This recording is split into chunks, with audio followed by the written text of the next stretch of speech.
Freedom Renegade Radio podcast, ladies and gentlemen. Woo! Week number 6. You guys are the best. Thank you for tuning in. We're sponsored by Downpour Digs at 634 South Lincoln in Jerome, Idaho. If you guys actually want to go buy any boots or any of the weatherproof gear that you can actually buy in Jerome, Idaho for like dairies, farms, anything you're doing, you can go there and get $10 off a pair of boots just by mentioning Freedom Renegade podcast. So feel free to do that. How are you today, my brother? How are you, my brother? It's good to see you, man. buddy. It's good to see you too, How man. was your birthday?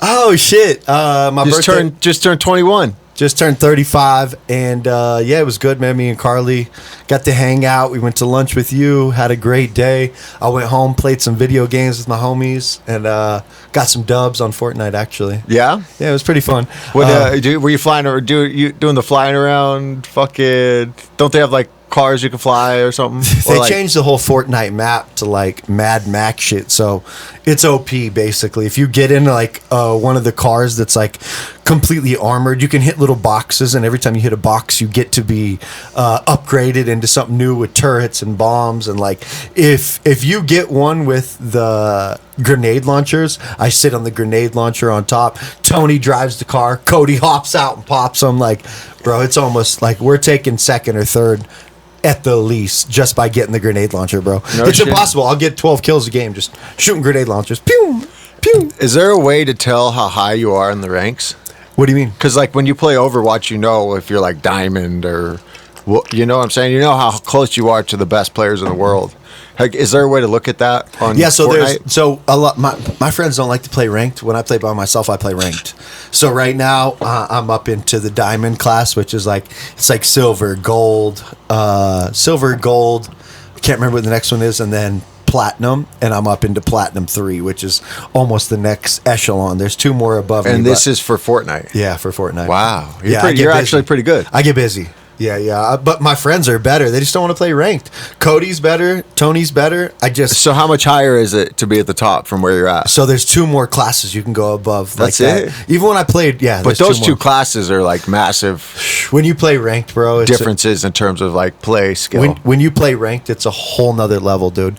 It's insane how much harder it is to be good when you get up there. Because when you play ranked, the reason my friends don't like playing ranked is because they let computers play in the ranked version. How is that so possible? You can play people with mouse and keyboards, because it's just like it's too hard when someone can aim with a mouse. You know what I'm talking about? Yeah. Like, it makes it so much easier to aim when you're using a mouse. Okay. I thought you were saying like a computer, like a AI? fake. Yes. No, the AIs are easy, man. They added that into Fortnite, and it kind of ruined it. Yeah, I know bit. that they have them in there, but I was thinking you were saying they have like AI players that are like good players. Yeah, no.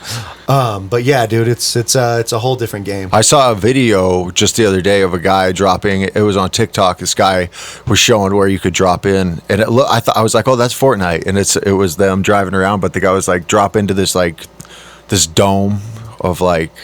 I think you have to stay in the dome for a certain amount of time and fight somebody, and you get like a MasterCard. Do you know anything about this? The MasterCard? Yeah, you get like it's called a MasterCard, but you have to. Oh, you get in this dome, and you have to drive around for a certain amount of time. That place is crazy. And unlock, yeah. But this guy was saying like a way to do it the best, like land in a certain spot, drive around, get like these 3 boxes, and you'll have everything you need, and then drive through all these tunnels to make it so the time goes down quicker, so that when you can get the boss unlocked, and then when you drive through this certain way, you just jump down with the fucking like grenade launcher or something, and you could kill the boss really fast and easy. Yep. And then you move down and get this fucking MasterCard. Yeah, you get you know what I'm talking about. Yes, though. there's MasterCars on the map other places, but in the MasterCar, when you get in it, it has turbo unlimited.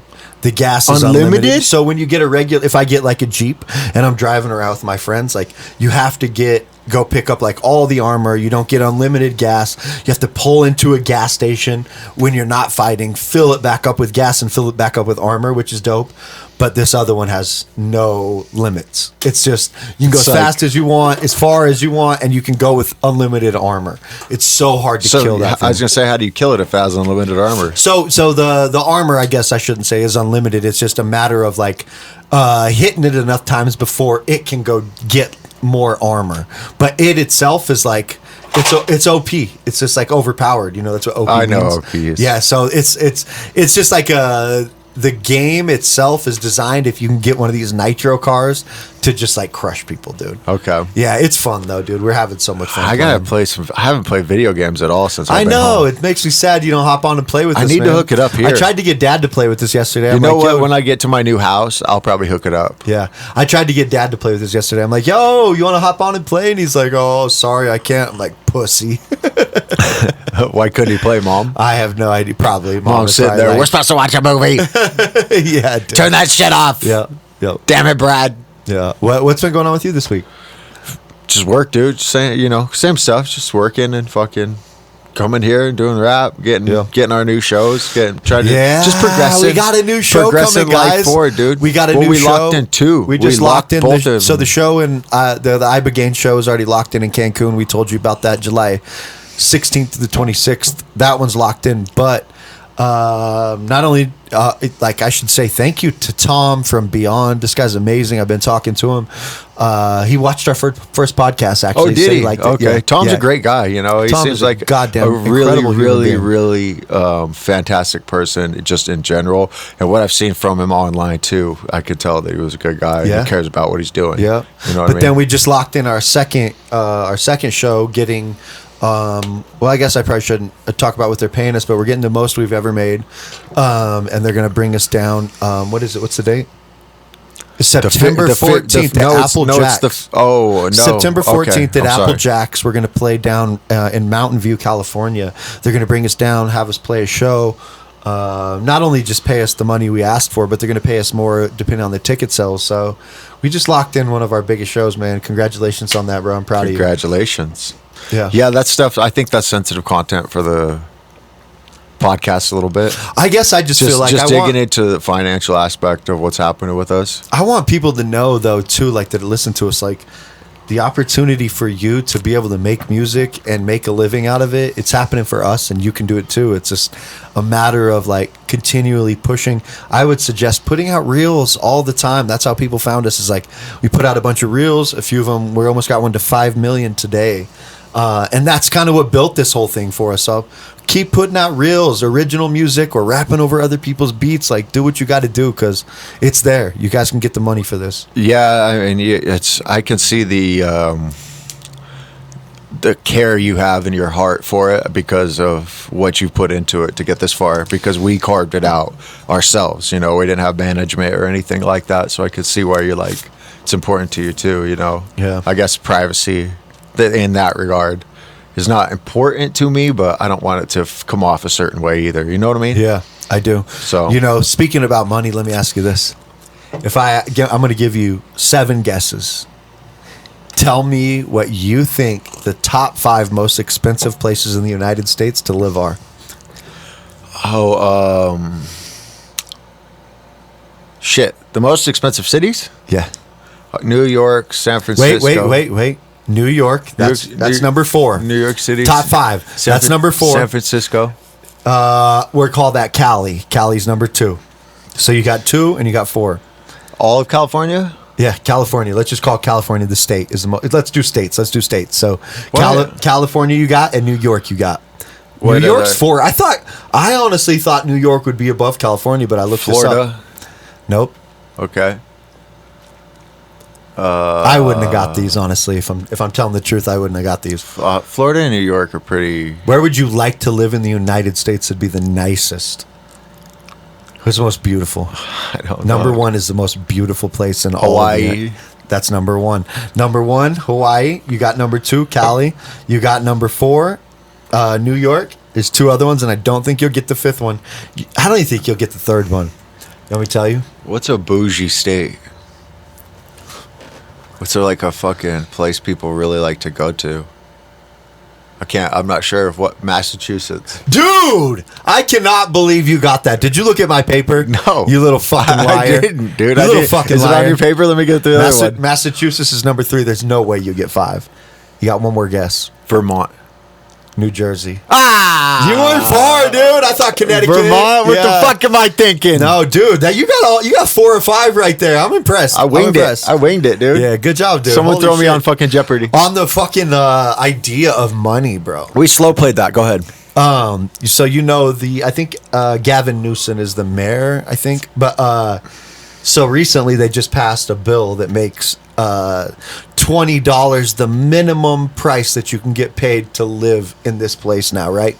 But it's interesting how they did this in California. It pisses me off that Gavin Newsom, they passed the bill for it to be $20 minimum pay. Unless you work at a bakery, then they can still pay you even lower, which is like $13, $15, something like that. And the reason that they made it this, because if they're going to pay the minimum wage to people, Gavin Newsom happens to own a shitload of bakeries, and they don't have to pay the bakery workers $20 an hour now. Wow, dude. What the fuck is that, dude? That's a fucking politician move. That's what that is. Dude, come on, you're That's right. a total dude. politician move. Yeah. A piece of shit. It's crazy too. That's because the slime. That's the slime bullshit that those guys do. When you're in real life and you have someone pull some shit on you and pull one over on you, that's the type of thing you're like, this motherfucker did something like this. They're like, everything except the bakeries, we're going to pay $20 an hour. And then they're like, wait, why not the bakeries? Oh, because I own them. What the fuck is that, dude? America. Yeah, you're not wrong. Welcome, dude. I saw, dude, I even saw recently that McDonald's Big Macs in Connecticut, guess the price. $20. $18 for a Guys, fucking I actually Big watched. Mac meal, there's dude. one of the fucking economic videos I watched. He's like a silver guy, kind of. Yeah. He was just making a video about that because he was talking about the minimum wage getting raised in California, but then all the prices of all the fucking stuff's going up, and people can't afford to really eat there anymore. And I think they're giving layoffs. Maybe I think that like McDonald's did layoffs because they weren't going to pay everybody that much. I can't remember the details. I might be wrong. I might be wrong about that. What? Even over on Apple, they shut down so many McDonald's recently, which is like, we don't eat McDonald's, but it's crazy that like in a good location, they couldn't even get enough money in McDonald's on Apple, dude. I can't remember the last time I ate McDonald's. I like their hash browns and I like their egg McMuffies, but every time I eat them, McMuffies, huh? Every time I eat them, I get this film in my mouth that coats it for like 2 hours that makes me feel sick every time. I don't know what the film is. It's got to be one of the 100 ingredients that goes into the most simple sandwich. I wish that Fletch was here right now so we could look up how many ingredients are in it. I bet Chick-fil-A had 160 I bet it's up there. Chick-fil-A had 160 ingredients in their chicken sandwich, dude. How is that possible? It should be chicken, breading, mayo. Well, whatever you want to put on their cheese, mayo, and the bun. What are we talking about, dude? Lettuce, tomato on your chicken Sammy. Tomato. Yeah, you're right. I don't like the lettuce, but I like the tomato. You don't like lettuce on your chicken? I like the tomato. All right. Egg McMuffies. Dude, Egg McDonald's McMuffins. Come sponsor us. I'll start talking shit Dude, about this fuck that, shit dude. ingredients. I don't want no What if they fucking offered McDonald's. us like $5,000 a month? Would you take it? I don't know if I could stand McDonald's hit us up. I'd take it. I don't know if I could stand behind that, dude. Could you stand behind McDonald's? Yeah, for $5,000. It's like saying, if Prime You came can to buy you, me. You can buy me. If Prime came to you and they're like, we'll sponsor you for $10,000 a month. Prime, Logan Paul, $10,000 hit me a up. podcast. Yeah, we'll do it. I wouldn't fucking do it. I'll do it, and he would do it too. Well, actually, He's lying. I'm $10,000. I'm Come speaking on. before it came, but at the same time, I'd have to really assess it. Like, can I stand behind this company that I know is shit? Yeah. How okay would you be with that? On a serious level. I would say 60% happy with the money, 40% happy with not enjoying the product. I'd flip that. So this is one thing we do constantly. We've had so many. I would say we've probably had 100 people reach out to us to try to sponsor and have us promote their products. We don't promote it because 2 reasons. One is we don't believe in their product, most importantly. Number 2 is you're not offering enough money for us to do it. So it's hard for us to get in that place. But like right now, we're trying to build a podcast. We're trying to pay our video editor Fletch, and we're trying to make some money too. So like, if we're trying to get this jump started, we might have to start from a place with something that like, yeah, we don't like McDonald's, but we got to get the Something podcast. like the fleshlight. We got to get to I'll fucking fuck a fleshlight. Yep. I'm kidding. I heard a story. Someone said they bought. I can't remember if they got their dad or their grandpa a fleshlight, and they had to buy a new one because he broke it. Yeah. I'll tell you this. It's fucking the shit I'll out tell of you that this right fleshlight. now.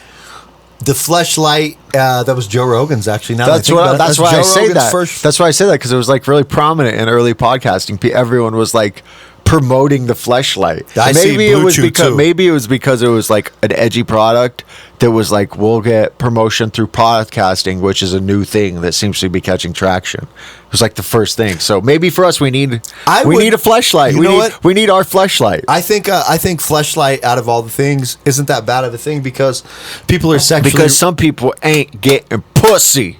So people aren't getting, they're suppressed, right, sexually. Like, this is a common thing through our culture of like people being suppressed sexually through religion. That's one thing they purposely harsh down when you're like, oh yeah, they like most religions like, oh, looking down at masturbation, and so they know everybody's gonna do it. So if you masturbate, they're like, oh, you're gonna go to hell. So they put that pressure on them. But to me, a fleshlight's like, okay, good, like you're gonna get a little bit of energy out. Like, there's two different aspects of this, right? Like, sexuality is your divine vitality. So it's what drives a human being, not to go have sex, but the vitality within you is like, it's such a beautiful thing as far as like, it gives you that fun movement. I know people that like relatives of mine that are so suppressed sexually, they seem like shells. They seem like because the vitality of a human being is so deeply tied into that root chakra of like the energy that comes out of it is like, it's so beautiful that it makes you like vibrant like this, right? But if you suppress sexuality, it's the quickest way for you to be turned into a shell and walking around like you think the most important part about yourself is suppressed. And so fleshlight, to me, good. I wouldn't hate that. I'd take that over McDonald's. Yeah, I can see that. It's a what's it? Augmented way. God, I can't think of the exact right word for it. It's not organic though, if you know what I mean. It's not gonna do for you. It's not gonna do for you what true emotional connection, love, and intimacy and exchange of intercourse from those levels will do. I agree. Obviously, Everyone would agree with that. I agree. But I guess it'll get your rocks off. I just see it as something that it exists, so humans are going to explore it. Right. So if you're like looking at Tantra, right? In terms of what masturbation is. If you're looking at like Tantra's all about diving deeply, indulging in something, and being so aware that while you go through it, you do it in a meditative way. You know what I'm talking about? Like, when you dive into sex, you do it in a meditative way. There is a way you can learn meditation through sex, and it's a matter of like how contemplative and meditative you are when you go into it. But the other side of it is like an orgasm gives you the release for relaxation that helps you just reacclimate to the world. And so like life is stressful. Sometimes you have an orgasm and it just helps you feel relaxed. It helps you get it out and restart a little bit. And so from a tantric perspective, going into sex with somebody is like, with a meditative perspective, is like, it helps you to be aware of what's happening. You can watch the energy, the way that when you're sleeping together with somebody, that you both do it in a conscious way. The other side of that is you use a fleshlight, or you, whatever you want to say, you have an orgasm, you masturbate, and when you have that experience, you just have a little bit of a release, and it helps you tap back into relaxation, helps your nervous system recalm. And so I could get behind something like a fleshlight, but there is a deeper perspective that can be found if you want to go through a sexual experience with your partner and be in a very meditative place. In fact, you can go into a place that's like edging. They call it edging. Have you heard of it? Yeah. So you get close to orgasm, but you stop. You got to be close with your partner in order to like speak to them and not be worried about coming. You get into the place where you're having sex, you get close, and then you stop and you keep it right there. Just by keeping it close to that border is where you can find the bliss of an experience of life, where as you're in that period of like, oh, I'm so close, and you stop and you communicate it, I'm close, back and forth with each other, you can heighten your experience through meditation, where you watch what's going on within your body. You feel, a lot of people have never paid attention to this, but like right before you're about to come, the energy rushes from your brain down into the bottom of your body. Like, there's a clear movement in it. Like, this is something that I've observed. The energy goes down to your genitals. And so as you're watching this, you can actually like catch it, stop. An important part is breathe. as you're breathing, like a lot of times you'll notice as you're getting close to like having an orgasm, your breathing gets shallow. But if you breathe and take deep breaths, it can prevent it, and you can hang out in that place right before it, and you can actually bring yourself into a place that instead of going to the orgasm, you actually go into a valley. The valley is like, it can last for days. When you get yourself into this place where you, instead of coming, you just get yourself into this like orgasmic place of like the valley of it, just by relaxing and noticing and being able to leave the energy in there. This is a tantric perspective. Like I read the Book of Secrets, which is the Vigyan Bhairava Tantra, which is like Tantra. A lot of people look at Tantra as it's like a sexual thing. This is one aspect of 112 meditation techniques. Sex is like 2 of the techniques. There's 112 in this book. I highly suggest it if anybody's listening.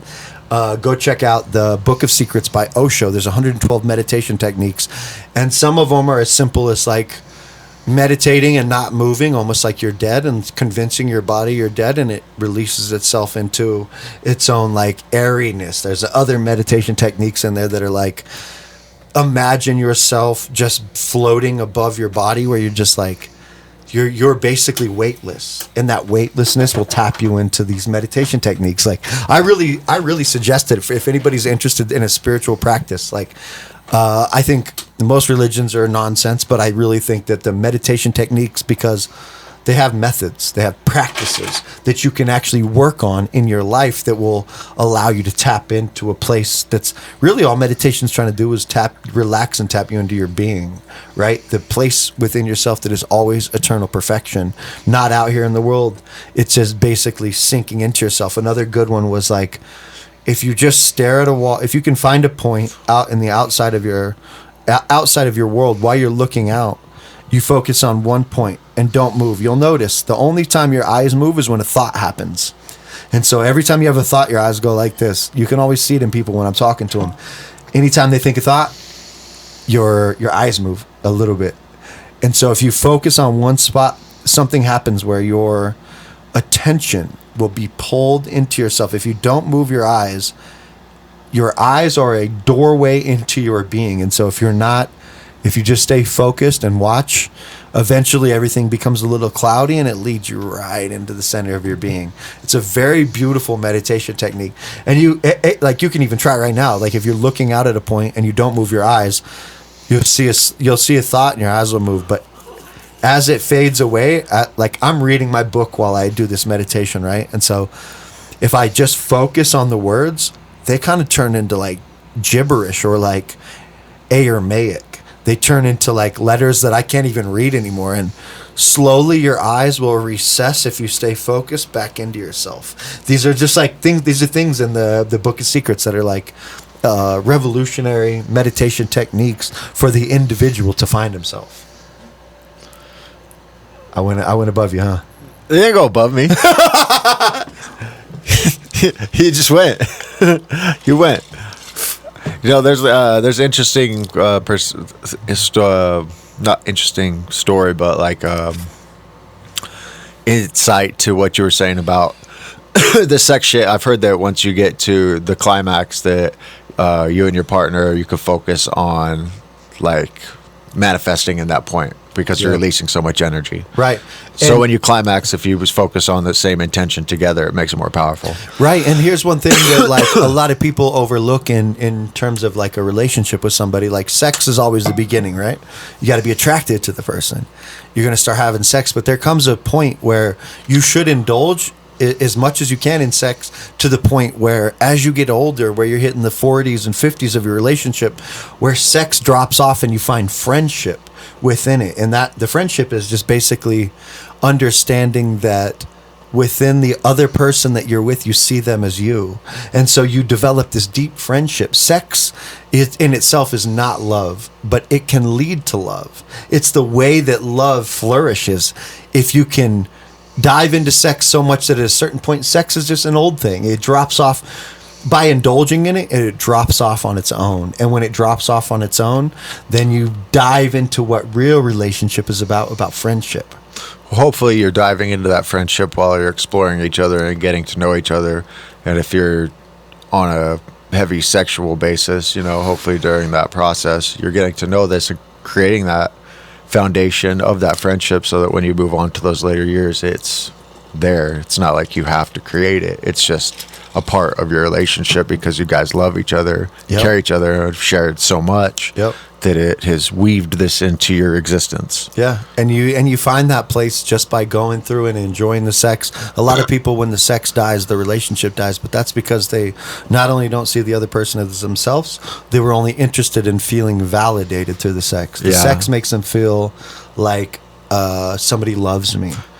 But you shouldn't start a relationship out of physical intimacy. But that's where it starts from. I mean, I can see that, like when you base it off of like what, like, like root chakra, the first one is like fucking survival, the sexual base, you know what I mean? And just like you said, when you are when you're gonna, like, as a man, if you're gonna ask someone out, for the most part, you want to be attracted to them. I think most people, if people have something going for them, they're looking for a partner that they're also attracted to. You know what I mean? So I could see it starting from that basis, but I don't think it should start from a basis of like, oh, we fucking got together physically and now we're working on the rest of this. But I do think it's natural that it starts from a place of like, oh, I am physically attracted to them, but I'm getting to know them in a manner of being a gentleman too, right? You know what I mean? And treating another person like a person, and like from a man to a woman, treating them like a lady and with respect, But also, people get together, go on a couple dates, sleep together. That's a good place. That's a good place. Sex is a great thing. I wonder how many people that are listening to this podcast as well as you. I do this all the time where I look at my girl and I'm looking at Carly. I just look at her and imagine that, like, what's in her is the same thing in me. That I just look her in the eyes and I'm just like, that thing that's looking at me and the thing that's looking at her is the exact same thing. And from that place, this love starts to like bubble. And I'm like, oh, I would never want to treat somebody the way that I don't want to be treated, right? The golden rule, treat people how you want to be treated. And from that place, I really wonder how many people really look at their partner and like realize like that person in there is the same person that's in me. And that's the most beautiful thing to recognize. This is how love exists, is that we are the same being manifested as like different fingertips of our one body, right? Like, let's just call the source the body.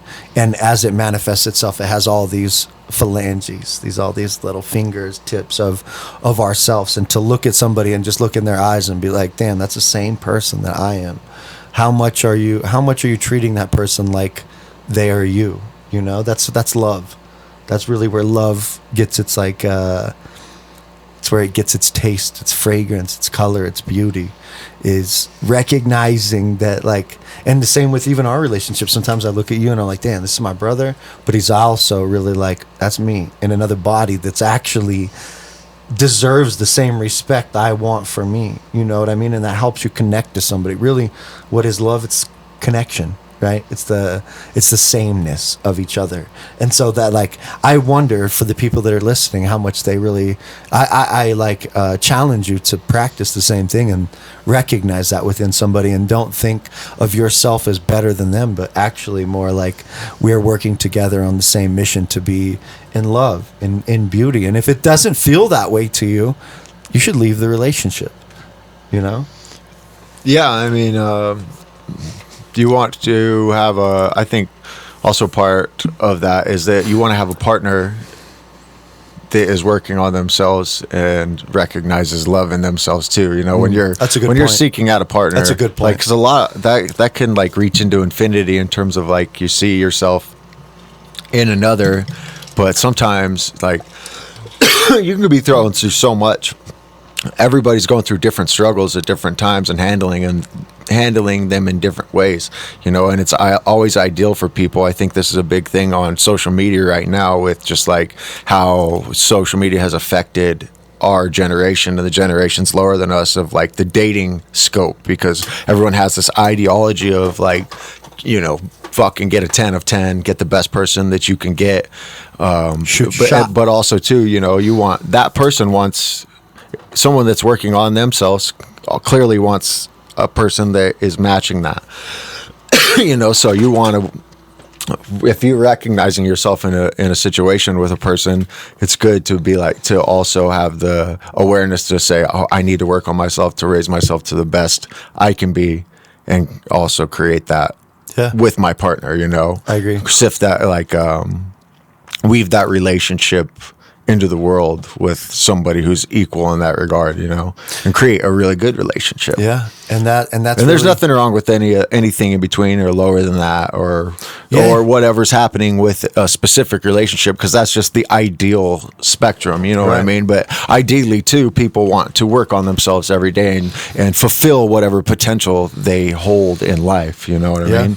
So I guess that's just my thought process. No, the way I love think what you about said. shit, you know what I mean? Like, you see what you see in a person, but also the way I see it is like, I want to see them at their best, but that means that if I'm seeing them at their best, for me to be with them, I want to be at my best too. You know what I mean? That way we deserve each other. You're right. Right. And I agree with you. That's one big thing that I feel like people don't realize is, like, again, sex is the seed for the relationship to start, but really the flowering of the seed is your willingness to grow with somebody, your willingness to let the relationship develop into friendship. Like, at a certain point, as you get older, sex naturally falls off, and then when sex is gone, what is your relationship like? Do you love being around that person? Do you love spending time in the same room as that person? And not, if sex is gone, how do you feel about that person that you're with? And sex is such a blinding thing in that way that it makes it so, you're gonna compromise your relationship so that you can sleep with somebody. But when sex is gone, how do you feel about this person? Do you love them? Because if you love them, friendship develops. That's called being young. Tell dumb, me about that smile. Young, dumb, and full of cum. You know what I'm saying? Right. Oh, that's one of my dad's favorite sayings. There's this podcast is probably gonna make people halfway uncomfortable just because of the sexual conversation.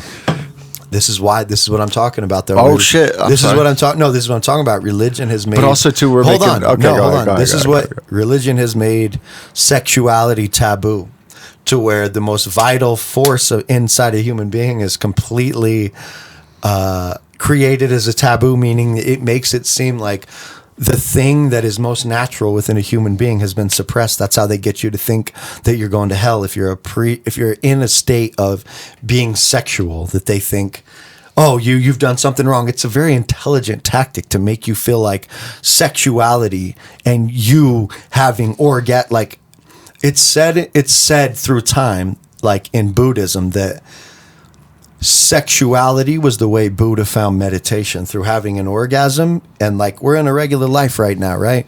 And the first time you have an orgasm, it's this thing that taps you. It literally shuts your mind off. It literally taps you into a place of pure bliss for seconds. This is how they think that meditation was even found, was that there's something beyond our regular experience that is deeply entwined into bliss.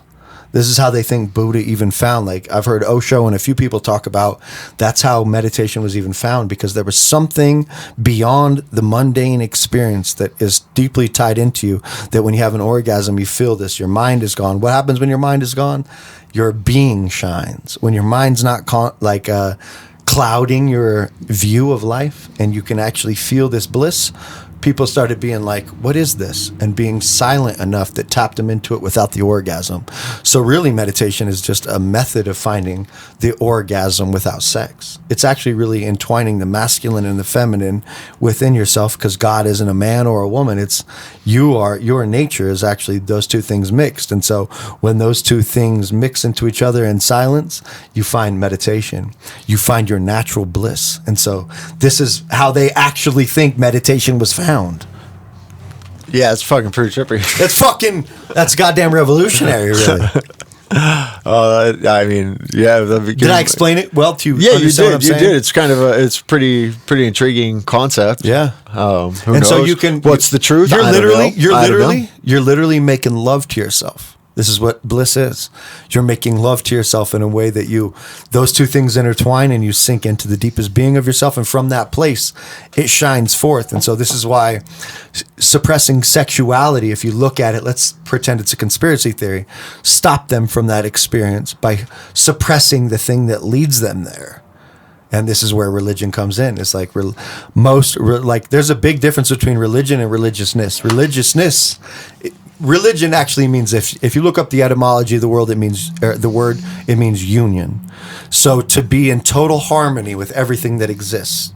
So if you look at what it means to be in union with yourself, that connection means to be making love with yourself and what's around you. It's all the same thing. But religion is a tradition taught down to imitate. So life didn't create two Jesuses or two Buddhas. It created one Buddha, one Krishna, one Jesus, and you're meant to be yourself. And so if you're not in love with who you are as a person, you're not embracing the aspect of life didn't fuck up making you who you are. You're meant to be yourself. And each one of those people is meant to be expressive of a individual idea. Let's just call it an idea. And so life is like every person that exists is just like Buddha, Jesus, like the kingdom of God is within you. Be like me. When he says be like me, when Jesus is saying that, he's not saying imitate me. He's saying you have been born with the seed of God to make you manifest to be yourself. If you're not being yourself and being honest and authentic to who that is, religion made it so we imitate Jesus. We imitate Buddha, but we're not being who we are. We're missing the fucking point. The point is to be yourself wholeheartedly, not to be your thoughts and your emotions, like to tap deeply into who I am and walk in my path of like, I can hear my inner voice, which is who I am, and walk in that place. There's always been masters throughout time that contradicted each other. That's a beautiful thing. They're not meant to be the same.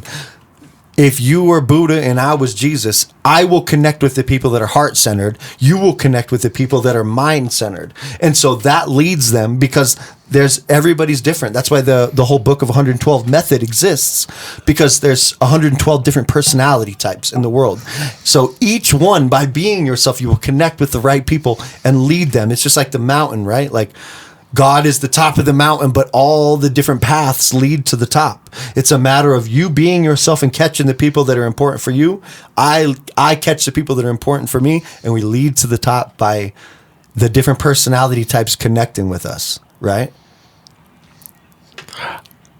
Keep going. Please, God. All I'm really saying is the most important thing you can do as a human being is be yourself.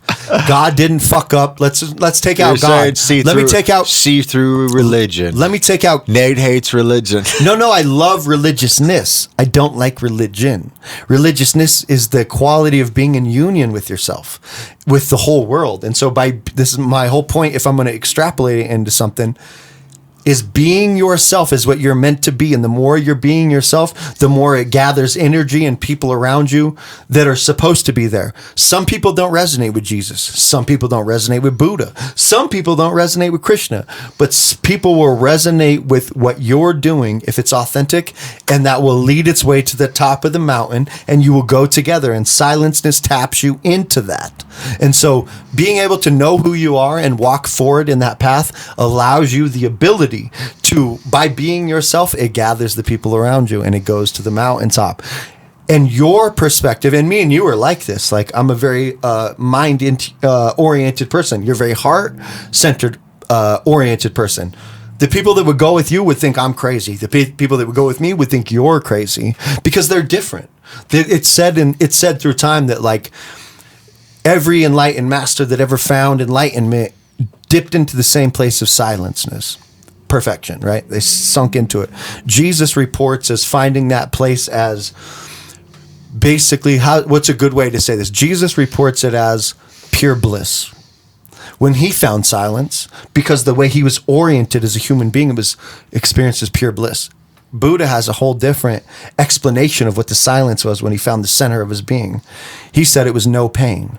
Those are very different things. They found the same place, but because the way that Jesus looked at it, it was pure bliss. That silence was amazing, like pure bliss to him. But Buddha, when he found it, it was no pain. But those are the exact same things. It's just the way that Buddha perceived it and the way that Jesus perceived it.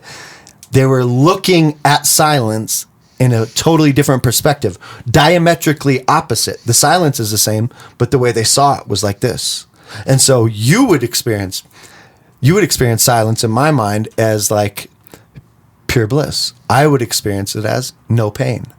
And so each person's individual experience is meant for you. Life didn't fuck up by making you who you are. You're just not being yourself. You're pretending and imitating. That's why religion is tradition and imitation, but religiousness is completely skipped over. It's why people become atheists, because they look at the religious experience is like all these people are full of shit. And so they become atheists. They go to the completely opposite side. But it's no different. Whether you believe in God or you don't believe in God, they're just beliefs. But there is a middle point that is religiousness, which is tapping into your nature and finding your nature, really, because we all have a nature, right? What is our nature? It's like, how do we find that place? Deep silence. When you dip into that deep silence, you have a perspective on it, and the people that are meant to follow you will follow you.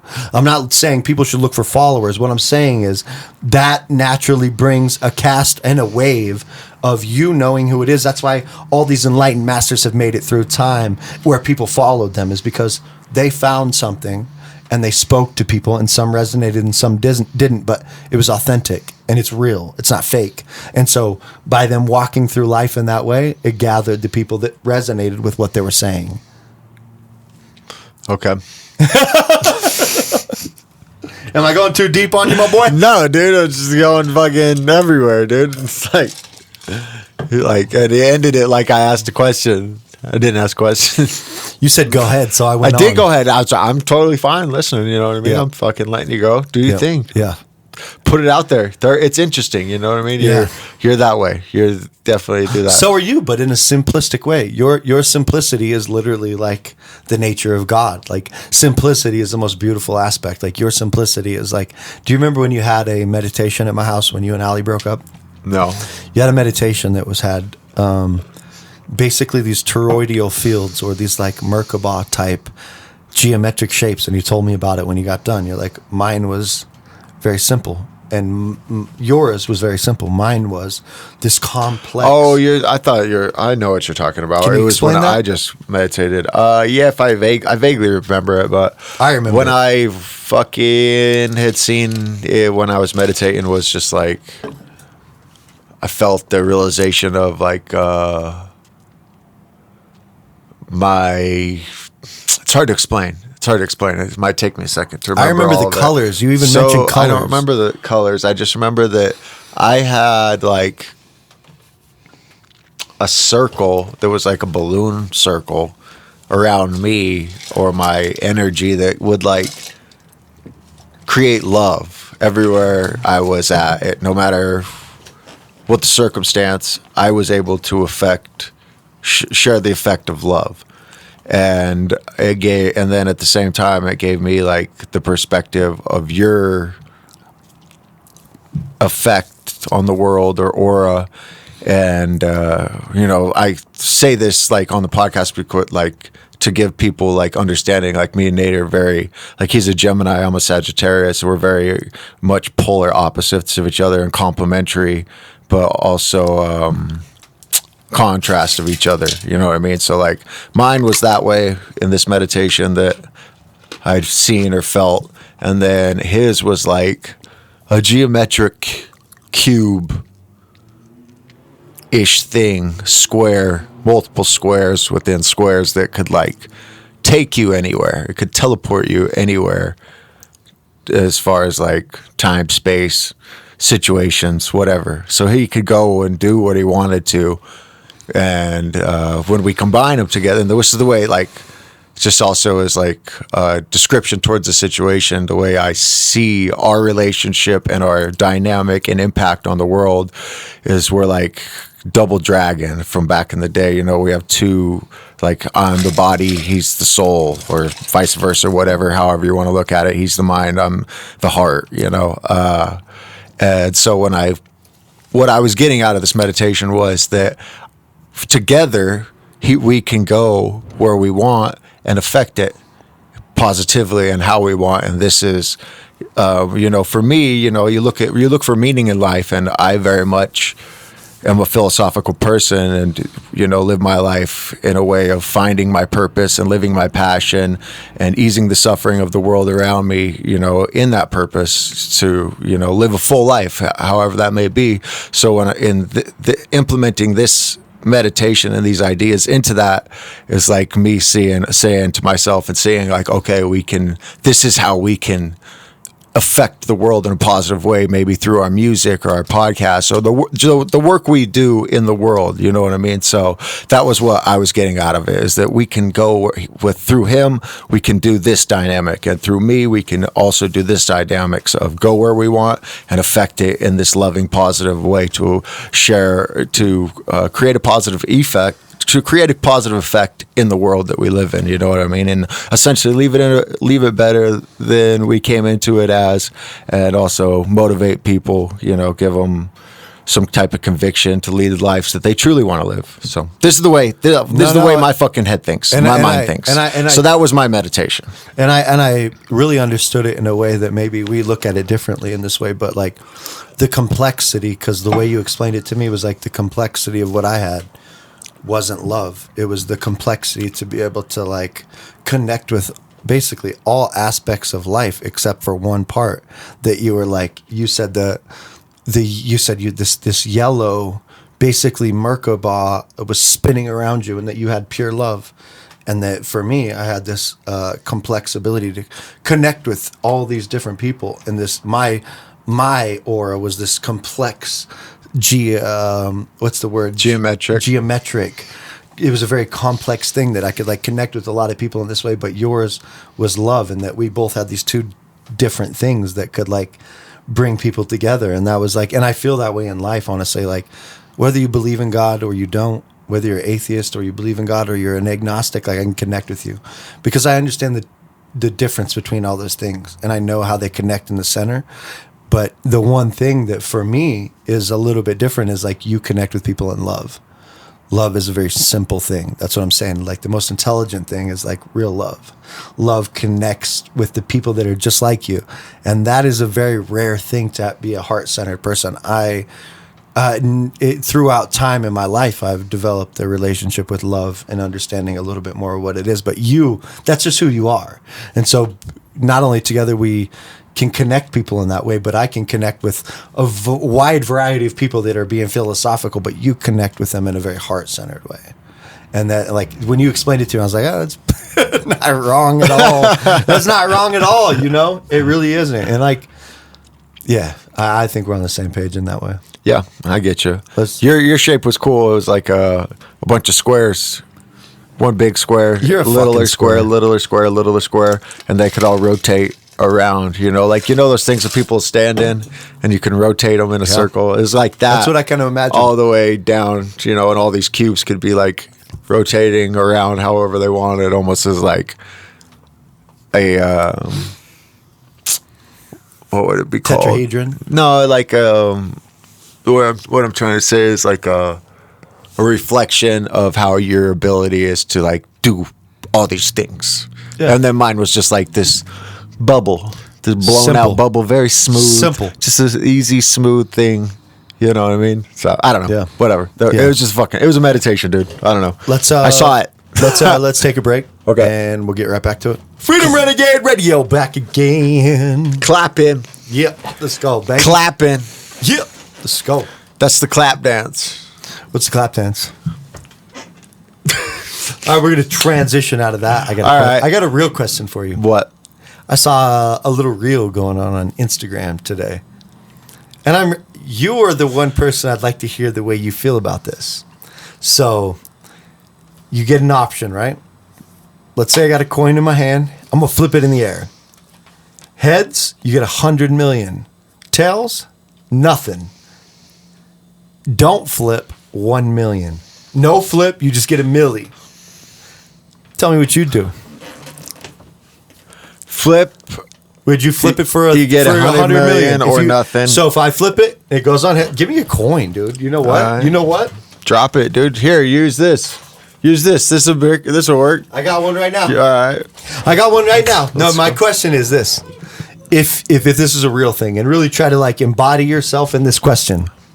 Put the money up, bitch. No, I'm serious. If you could put the money up, bitch. If I flip the coin and it goes heads, you get 100 million. If I flip the coin and it goes tails, you get nothing. But if you don't flip, you get $1 million. Be honest. What would you do?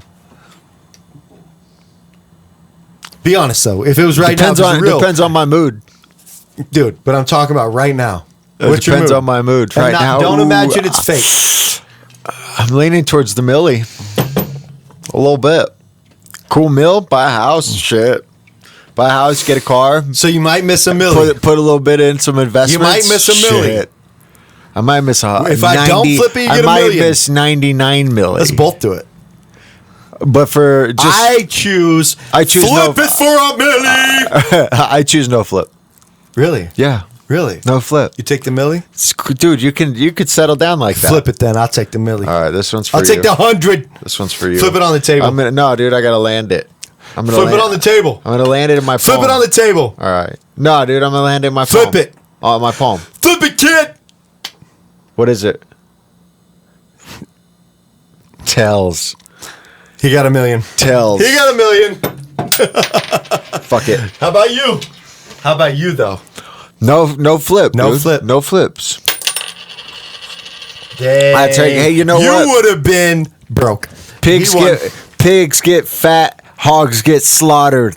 Bitch. What's that a phrase from? I think that it's like an analogy to say that pigs Greed get ruins. Yeah, when you're greedy, you get slaughtered. Fuck. When I first heard that, I was like, "What does that even mean?" I don't even know what the fuck you're talking about. Explain it. I can't really explain it honestly. I just know that it means. I can say what it means. Fuck. Why? Go ahead. Oh, it's just that so let's say you're playing in the crypto market, or you're playing the gold market, or you're playing any market, whatever it is, bonds. Let's say treasuries. Let's say you buy. I don't know about those. Let's say you buy a house for 100,000. The market's rising and it hits 300,000. Let's say with our perspective now, we know it's going to go to 400,000. But by you taking the profit, it prevents the pig from being slaughtered by just taking the money. So you bought a $100,000 house, you cashed it out for 300,000, so you made 200,000.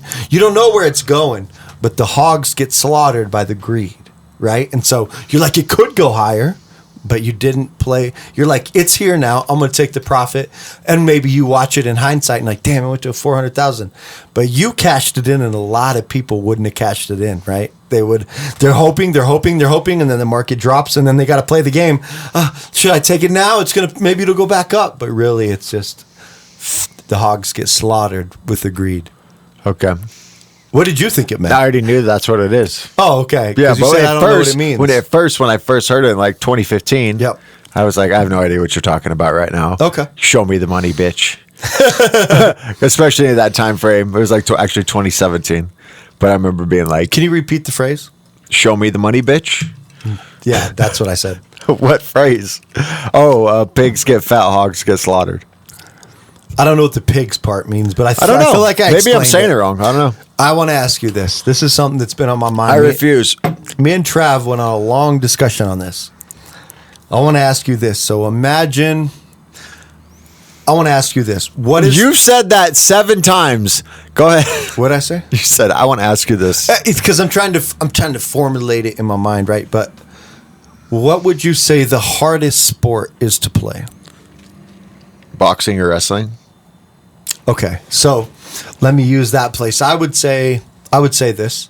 First, let me answer, then I'll finish the question. I think golf and skateboarding are the hardest. Okay. Out of everything I played, I've wrestled. There probably isn't a sport. A lot of people don't know this about me, but like, what are you describing as hard? So that's what I'm going to get into. Like, as far as I've wrestled, I've played basketball, football, baseball, a little bit of soccer, skate. Like, I've done almost every sport. I liked rollerblading. And I would say the hardest sport to play is golf or skateboarding. I would give those two equal things. But, so here's what I want to ask from that position. What athlete through all professional sports do you think would translate the best into being able to play all of them? Which one do you think could you? Let's say you're a football player.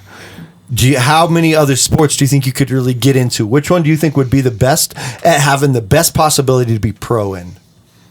And tell me why. You asked a couple fucking different questions. So here, let me lay it out. What would be the best sport that would transition? So here, let me rephrase what sport it. would transition best into every other sport? Yeah.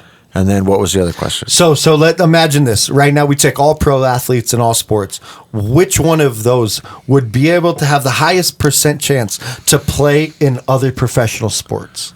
Well, it depends on the individual athlete that's coming. Of course. But let's look as a generalization. Sport. Let's look as a generalization of like how many do you think baseball players could play in the most? Golfers could play in the most? Do you think football players or soccer players? Which ones would translate the best into every single sport that has like, let's say we're looking at soccer players, not just soccer players, but any of them. Let's look at it and see how many of them do you think have a chance to play pro in something else? They're so unique among themselves. It's hard to choose. I would say it's a generalization. Probably basketball players or baseball players. Why? Because you have to. If you're going to make it a generalization of all sports, then like baseball players are athletic in nature. They have great hand-eye coordination, so that would transition well into athletic type sports. But then they're kind of rugged enough to where they could maybe get away with tougher sports like wrestling and football or boxing. Those are good. Same thing with basketball players. You know, they're athletic in nature. They're a little lengthy. Basketball? Yeah, they're lengthy. At the pro level, they're really big. So I don't know how well it transition to really athletic sports like baseball, but you know, with combat sports, they'd probably do well because of their size. I don't know. Okay, so you're giving me hypothetical questions. You're loading it up. I'm giving you I'm giving you my two. Me and Trav went deep into this one night where we're just catching a little buzz, sipping on some alcohol, just having a conversation about it.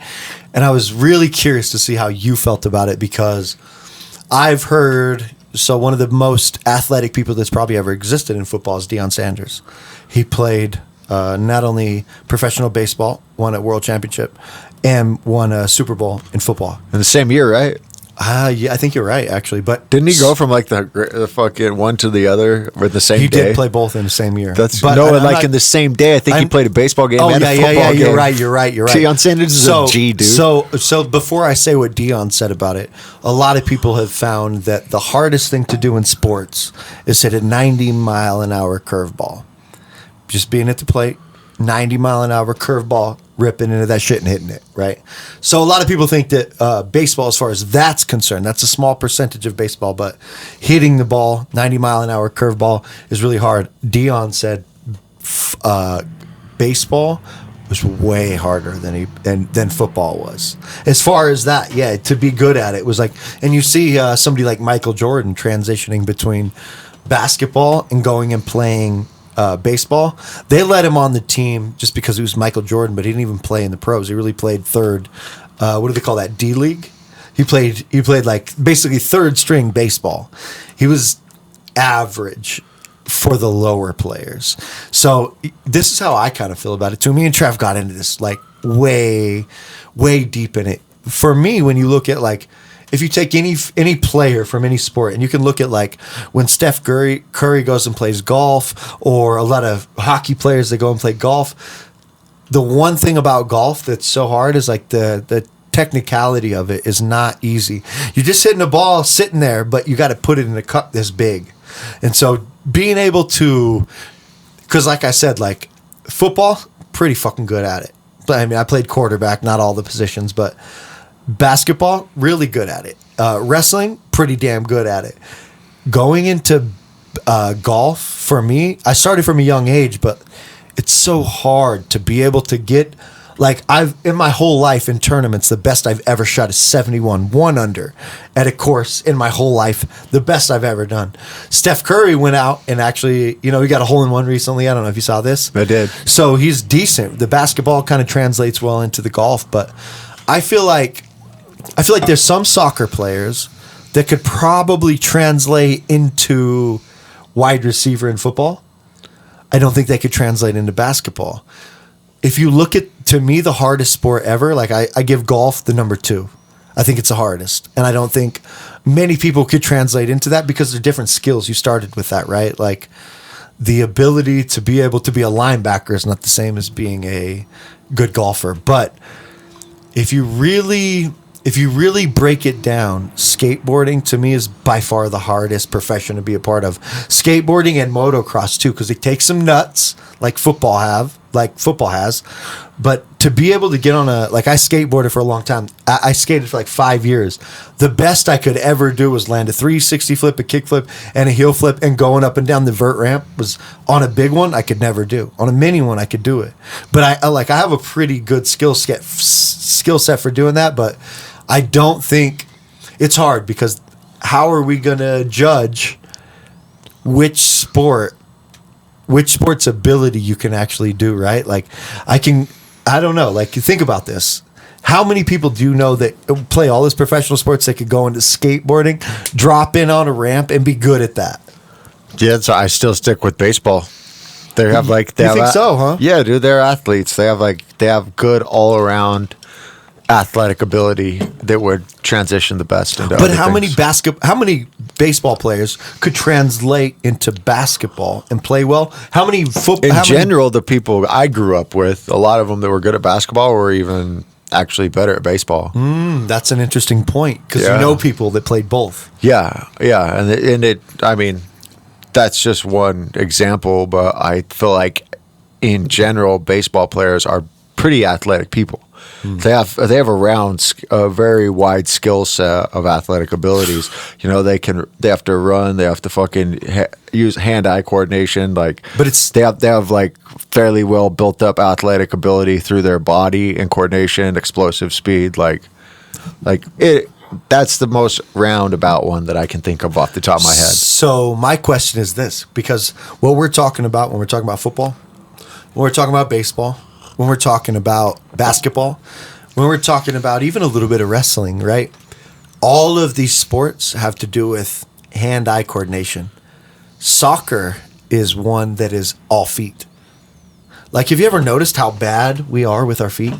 But I notice how bad I am with my feet. Right. And so soccer is one, and this is a weird discussion because there's so much in the circle of like sports, right? But like soccer players are only using their feet. And soccer players, obviously, already we've seen they translate well into being a good field goal kicker in football, right? But we probably couldn't find a soccer player that could go, let's do this actually. A soccer player couldn't go into basketball and be good, most likely, right? Because it's a foot game. On a general basis, I would assume that. Yeah. Same with baseball. Yeah. What do you mean by that? They probably wouldn't transition good into baseball.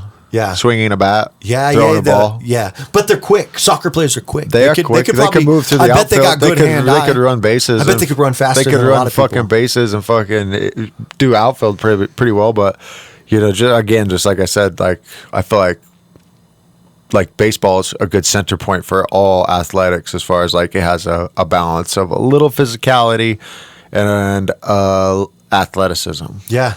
So you know what I would like to see? So you could go into more physical sports as well as like less physical sports that require more like skill set of like finesse, like golf. Yeah. So, but it's interesting.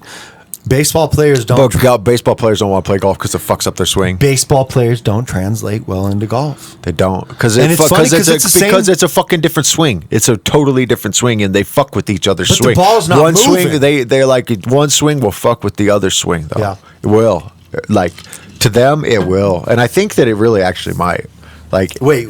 It might affect like if you're just solely a baseball player. Like when I was a kid, those same people that I was referring to that were baseball players, they started playing golf, and the people that were baseball coaches didn't like it because they didn't want it to fuck up. They didn't want it to fuck up their swings, dude. Yep. They're gonna pick up the golf swing or not pick it up, but it will have some type of effect on the way you swing a bat. Well, I'll tell you this: when me and Cody played in a tournament about 5 years ago in baseball, like don't get me wrong, actually I played I didn't even get to try out for All-Stars. They just asked me to come play when I was a kid. And baseball players say golfers have a golf swing when they're fucking batting. Right, but when I went and played baseball, right off the bat, I went and played in a tournament with Cody, and we had a bet that I wouldn't hit a home run the whole time that I was there.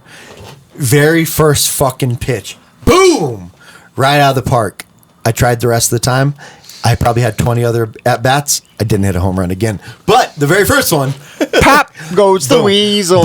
But I would really like to see this happen in some way of like, I feel like there should be an Olympic event type. Not even Olympics, but like, I say Olympic meaning like a big trial event. So I would love to see the best top players from every single league go and see who could shoot the lowest or do the best in all of them. Whether it's like a punt, pack, what do they call it? Pass and kick. Thank you. Punt, pass, kick. And I would like to see like a baseball version of hitting the ball. I would like to see a soccer version of like getting a goal. I'd like to see how low you can shoot in golf. I'd like to see how well you can do in skateboarding and motocross. And I would love to see the best players, even if it's into a foam pit with like motocross, you know, like I feel like this could be one of the coolest events that's ever happened. You know what I'm saying? Yeah, like imagine. I keep coming up with too many good ideas for people. Yeah, you keep saying it on the podcast, fucking it up. But I really feel like that'd be a cool. That actually would be cool, like American Gladiator style. Yes, you know what I mean? Yeah. Like who's the best all around athlete? Yeah. Yeah, and there's got to be one that shines in all of them. I bet be like, damn, that guy's actually really athletic. Yeah, dude. And I feel like Messi could probably do well in Who's a lot Messi? He's the best soccer player in the world. Okay, I know. So Actually, they say Ronaldo, Messi, like soccer.